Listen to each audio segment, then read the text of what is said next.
자, 오늘은 이번에 모의고사 3회 3번에 대해서 풀이를 잠깐 해볼게요. 오늘 이 문제는 여러분들 굉장히 전형적인 문제예요. 그렇죠? 내가 여기 공 던져서 포물선을 그리는데 높이가 4분의 3D, D는 수평 도달거리 D의 4분의 3이라는 뜻이에요. 그죠? 그래가지고 얘 속도와 그 다음에 각도 적절히 잘 조절해서 여기를 하면은 이게 넘어가는 거 많이 있을 수 있고요. 밑으로 이렇게 가서 충돌할 수 있는 그런 경우들이 많이 있을 거야. 그런데 여기서 뭘 하냐면 문제가 조금 이게 여러분들이 아주 익숙한 문제지기는 하지만 조금 어려울 수 있어요. 그죠? 뭐냐? 이 중에서 최소가 되는 속도를 아주 작게 해서 최소가 돼서 여기를 살짝 넘어가게 하는 그러한 속도와 각도. 이거 둘 다 구하라는 거 되겠죠? 여기서 속도와 각도 하나만 구해도 어려운데 두 개 다 구하는 거는 되게 어렵다. 이거를 원칙적으로 여러분들이 우리가 보통 아는 거는 기본적으로 한다면 얘가 이제 포물선의 방정식 수평 방향으로는 V0 코사인 세타 T 이거 쓰고요. 그 다음에 Y는 V0 사인 세타 T 그 다음에 마이너스 2분의 1 GT 제곱 해가지고 이때 요 놈이 뭐가 된다? H보다는 커야지만 즉 여기 X가 여기는 D일 때 그런 시간에 여기 집어넣었을 때 요 값이 그래도 H보다는 커야 여기 H예요. 이 H보다는 커야 되겠다. 그러면 이 조건을 풀어서 집어넣으면 여기 D 해서 T 구해가지고 집어넣으면 얘네들은 세타와 T에 대한 함수가 나올 거예요. 근데 이렇게 풀면은 사실 지금 쓴 거는 되게 간단하지만 실제로 풀이는 이거는 장난이 아닐 거예요. 그죠? 자, 그래서 여기서 살짝 좀 다른 방법으로 한번 생각을 해봅시다. 자, 저렇게 풀 수도 있는데 사실 이런 류의 문제는 뭐가 있는 거냐? 여기 D가 있고요. 여기 H가 있어요. 특히 H가 있으면 우리가 알아야 될 게 여기에 V0가 있고요. 여기에 떨어질 때 여기 막 떨어지는 그 순간을 생각할 건데 여기 막 떨어질 때 이 속도 V를 우리가 생각할 수 있는데 이게 V0 제곱 마이너스 EGH. 자, 뭐 역학적 에너지 보존을 써도 되고요. 그 다음에 이제 여러분들 역학적 에너지 보존이 제일 낫겠죠. 아무래도 아니면은 이 식을 포물선 식을 써도 상관은 없습니다. 알겠죠? 자, 중요한 거는 이렇게 했을 때 이 속도가 처음 속도하고 나중 위치가 정해지면 이 속도도 정해진다. 다시 말하면 이 세타랑 무관하게 V0로 정해지면 얘네들 다 정해진다. 이런 얘기가 돼요. 그래서 여기에 대해서 우리가 생각을 해볼 수가 있는데요. 약간 이제 벡터적으로 한번 생각을 해볼까요?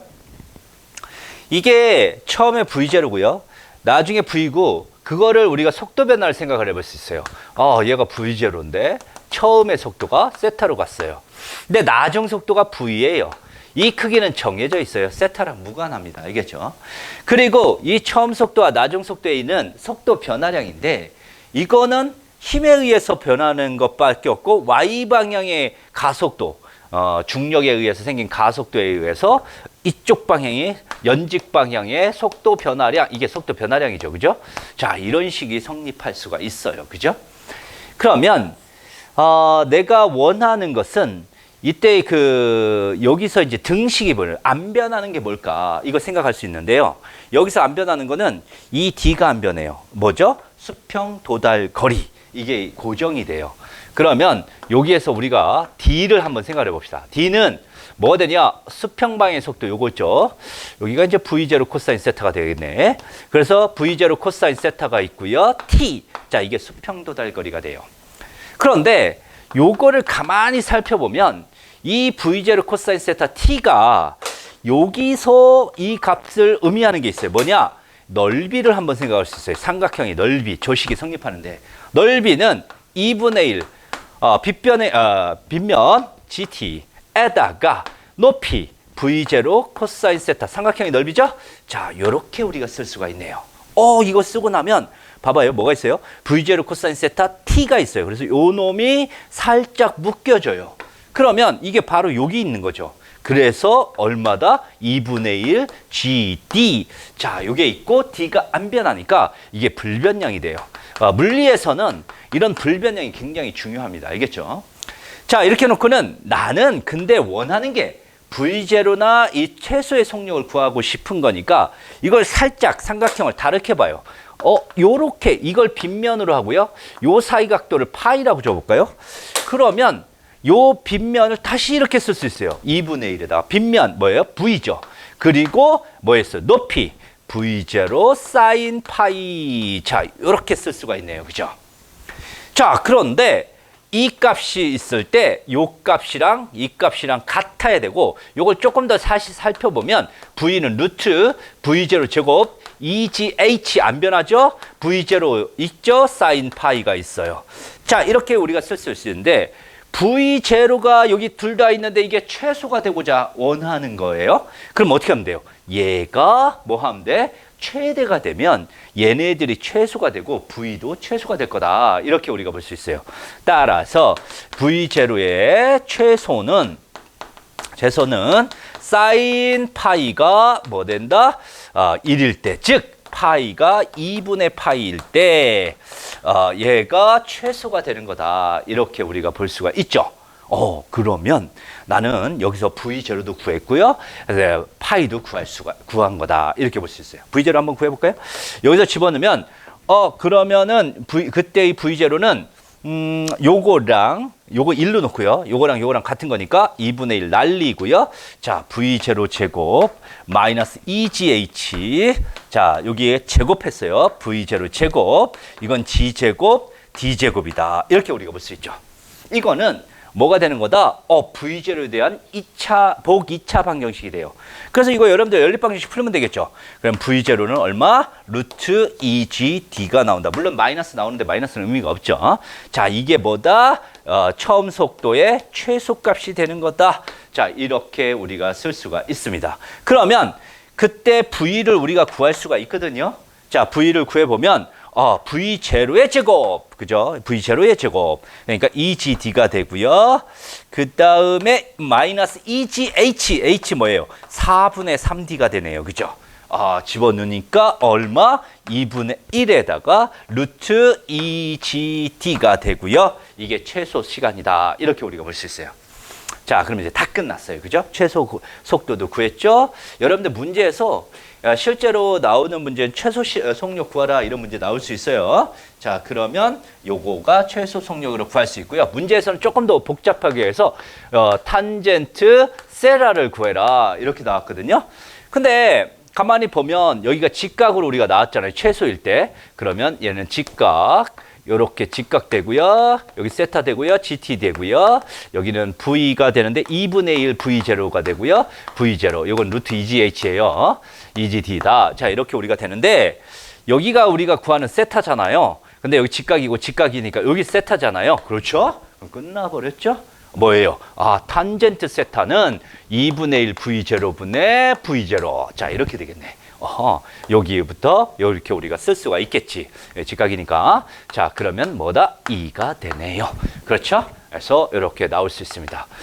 자, 그래서 이거를 대수적으로 이렇게 풀면은 되게 복잡한데, 자, 이렇게 우리가 기하적으로 풀면은 상대적으로 쉽게 풀 수가 있습니다. 그렇죠? 그래서 이렇게 풀면은 좋은 거니까 이런 아이디어는 한번 생각해 볼 수가 있겠습니다. 알겠죠? 괜찮죠? 네. 여기까지 하겠습니다. 문제는 하나의 실에 4개의 질량이 매달려 있을 때 각각의 실의 부분마다 얼마의 장력이 생겨나는지 그거를 세타1의 함수로 표현해보자 라고 하는 문제입니다. 이때 원래 실이 하나이니까 그 각각의 부분들이 같은 장력이 생길 거라고 착각하기 쉬운데 이거는 하나의 실이 아니에요. 왜? 여기에 각각 묶었기 때문에 왼쪽과 오른쪽은 완전히 분리되어 있는 상황입니다. 분리되어 있는 두 실이 묶여 있는 상황이라고 생각하면 동일하겠죠. 그래서 왼쪽과 오른쪽은 서로 다른 장력이 작용을 하게 돼요. 그래서 여기에 장력을 T1이라고 쓴다면 이 묶여있는 모양이 좌우 대칭으로 생겨있기 때문에 오른쪽 끝에도 같은 장력 T1이 생겨나야 합니다. 그리고 그 다음 곳을 이제 새로운 장력 T2라고 하며 대칭에 의해서 여기도 T2로 생겨나야 될 거고요. 그러면 가운데 이 부분이 T3라고 하는 또 새로운 장력으로 우리가 표시를 해주면 되겠죠. 그러면 여기에는 현재 변수가 T1, T2, T3 그리고 세타1과 세타2 그래서 5개의 변수로 되어 있는 문제를 풀어야 돼요. 연립방정식 5개짜리 문제를 풀어야 한다는 얘기인 거죠.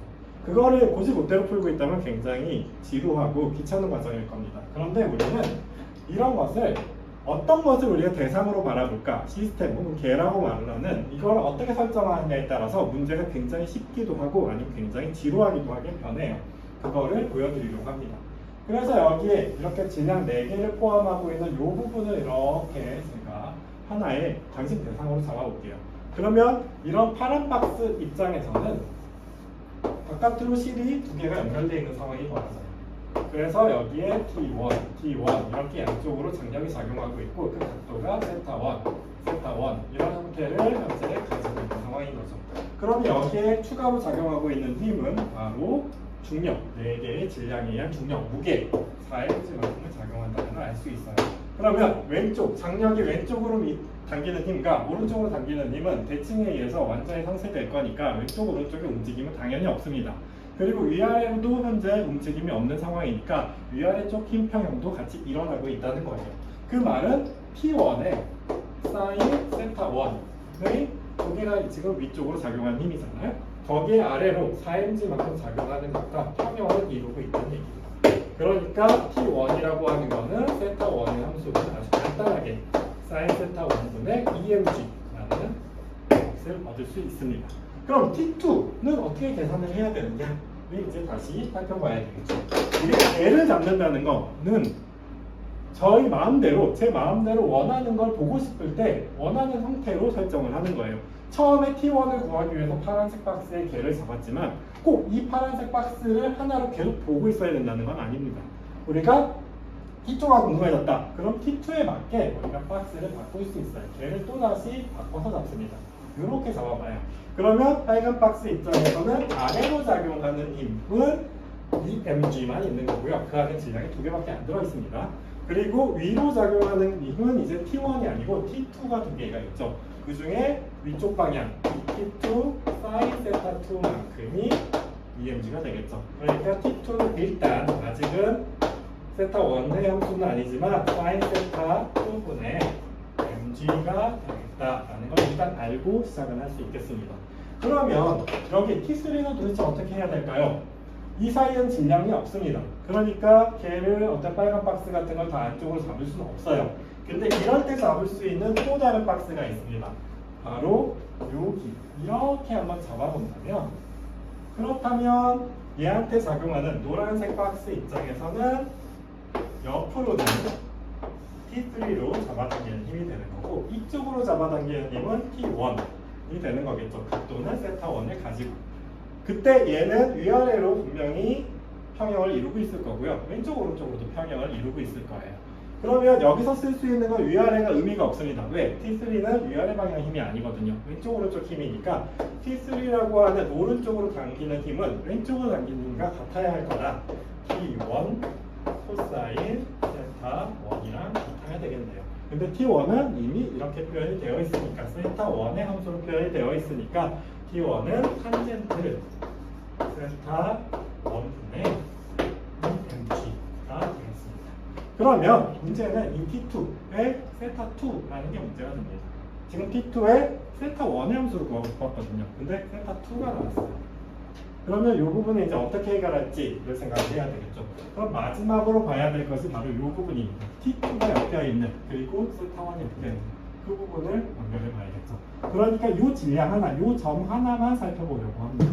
이 점 하나를 살펴보는데 우리가 굳이 위아래 방향을 살펴볼 필요는 없을 것 같고 똑같이 T3 하듯이 T2의 오른쪽 방향만 살펴봐도 될 것 같아요. 그러면 T1 코사인 세타 1이라고 하는 왼쪽으로 당기는 힘, 이 점에 대해 왼쪽으로 당기는 힘은 T2의 코사인 세타 2 오른쪽으로 당기는 힘, 그와 평형을 이루어야 되겠죠. 왜? 중력은 아래로만 작용할 수 있습니다.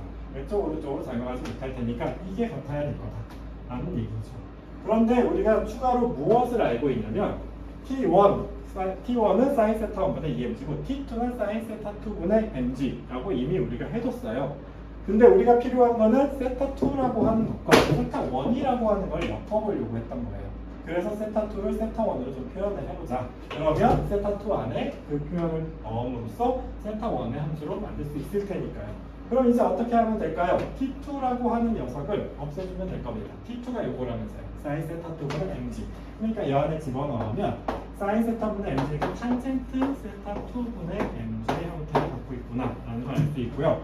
T1이라고 하는 것은 사인 세타 1분의 2mg라고 했으니까 또 다시 집어넣어보면 탄젠트 세타 1분의 2mg구나 얘는 라고 알 수 있겠죠. 그러면 형태로는 탄젠트 세타 2가 이쪽으로 와서 2탄젠트 세타 2 그거보다는 세타 2를 변형하고 싶었을 테니까 탄젠트 세타 2는 2분의 1 탄젠트 세타 1이라고 쓰는 게 좀 더 깔끔하겠네요. 이렇게 표현을 한다면 우리가 세타 2라고 하는 것을 탄젠트 역함수 또는 아크탄젠트의 2분의 1 탄젠트 세타 1이라고 얘기하면 될 것이고요. 그래서 여기 사인 세타 2 자리에 집어넣으면 마지막으로 사인 그 다음에 탄젠트 역함수 2분의 1 탄젠트 세타 1의 함수분의 mg의 형태로 답을 얻을 수 있습니다. 그리고 물론 이 과정에서 두 번째 문제 세타 2와 세타 1 사이의 관계조차 또한 구해낼 수 있었죠. 자, 여기서 우리는 얻을 수 있는 교훈은 꼭 각각의 질량 하나하나마다 운동방정식 혹은 평형식 이걸 쓸 필요는 없다. 우리가 보고 싶다면 하나를 그냥 보고 싶어하는 하나를 여러 개의 질량을 가지고 있는 대상, 개를 설정해도 괜찮다. 그리고 그거는 필요한 그 물리량을 구할 수 있도록 밖으로 빠져나와 있을 수 있도록 개들을 얼마든지 옮겨 다니면서 바꿔가면서 보면은 문제를 굉장히 간단하게 다룰 수 있게 된다라는 교훈을 얻을 수 있습니다. 자, 26번 문항 풀이하겠습니다. 지금 S극이 다가오죠, 코일에. 그러면 코일 기준으로 자속이 변하죠. 자속이 변해서 전자기 유도 현상이 나타나요. 전자기 유도에서 우리가 기억해야 되는 거 뭐였어요, 특징? 전자기 유도 특징, 유일한 특징, 이것만 알아도 다 푼다. 항상 운동 방향이 반대로 뭘 받아요? 힘을 받는다. 운동 방향의 반대로 힘을 받는다가 포인트였어요. 그러면 S극이 다가온다라는 얘기는 자석한테 운동 방향의 반대로 힘을 줘야 하니까 코일의 윗부분에 S극이 유도되고 아랫부분에 N극이 유도가 돼요. 그러면 코일에 이렇게 감겨야 하니 유도 전류의 방향이 이렇게 나오게 되죠. 그래서 B쪽으로 A에서 B쪽으로 전류가 흐릅니다. 그러면 이것까지는 알겠는데 이게 결국 A가 전위가 높은 거냐 B가 높은 거냐를 판단하는 과정에서 여러분들이 헷갈려하는 게 있습니다. 전류는 전위가 높은 곳에서 전위가 낮은 곳으로 흐른다고 배웠어요. 배운 건 맞는데 그렇게 이걸 생각하면 당연히 A의 전위가 높아 보이죠. 하지만 뭐요? 전제 조건이 뭐였어요? 전류의 방향을 구하는 건 맞는데 언제? 저항을 통과할 때.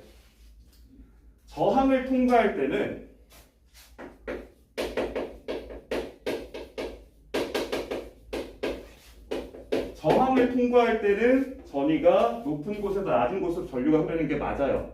하지만 지금은 오른이 도선이고 우리는 도선의 저항을 무시하죠. 그래서 이 부분을 기억하는 친구들은 자, 항상 회로를 완성하고 여기에 만약에 가상의 저항이 R이 있다고 칩시다. 가상의 저항이 R이 있을 때 S극이 다가온다고 해서 지금 바뀌는 부분이 있을까요? S극, N극 만들어지고 유도전류 처음과 같은 상태가 만들어지죠.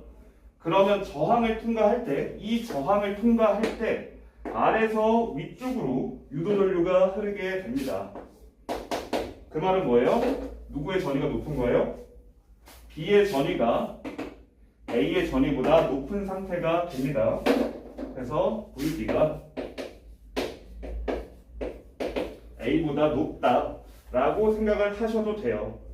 그 다음 여러분들이 또 이제 사실 여기까지 하고 S극이 자석의 S극이 운동을 멈추면 전자유도가 끝나죠. 끝나는 상태가 되면 더 이상 유도전류가 흐르지 않는다까지 배웠어요. 그러면 1번 A와 B의 전위가 같아진다. 더 이상 유도전류가 흐르지 않을 테니 A와 B의 전위가 같아진다. 꼭 마무리를 하면 너무 좋은데 헷갈리는 게 뭐예요? 5번, 6번, 보기 5번, 6번에 짧은 순간 고전위가 된다. 이게 뭔 소리냐? 짧은 순간 고전위가 된다라는 걸 오로지 이 상태로 생각을 하면 실제로 전류가 B쪽에 모이죠. 그 말은 A쪽에 전자가 모입니다. A쪽에 전자가 모여 있어요.